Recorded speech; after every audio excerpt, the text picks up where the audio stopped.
Le sondage archéologique de l'allée de Roquefort a commencé la semaine dernière pour une durée de 15 jours. L'objectif de la fouille, c'est de travailler sur une allée, ce qu'on appelle les allées d'Aquitaine. C'est un type mégalithique qu'on retrouve depuis le nord de la Gironde jusqu'au sud des Landes et qui date sans doute on va dire peut-être entre 4000 et 3000 avant Jésus-Christ. L'objectif des fouilles qui ont été ouvertes ici, c'est de préciser l'architecture du monument, voir dans quelle manière on peut avoir des niveaux archéologiques conservés, notamment des dépôts funéraires, parce qu'on est sur une tombe collective qui a été sans doute utilisée pendant plusieurs générations.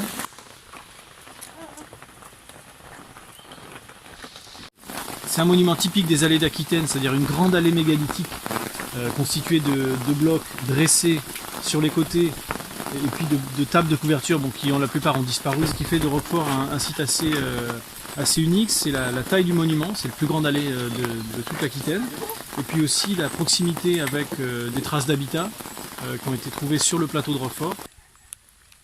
Ce qui nous intéresse maintenant, c'est d'essayer d'aller un peu plus loin dans la connaissance de ces monuments, et notamment par exemple sur sa datation.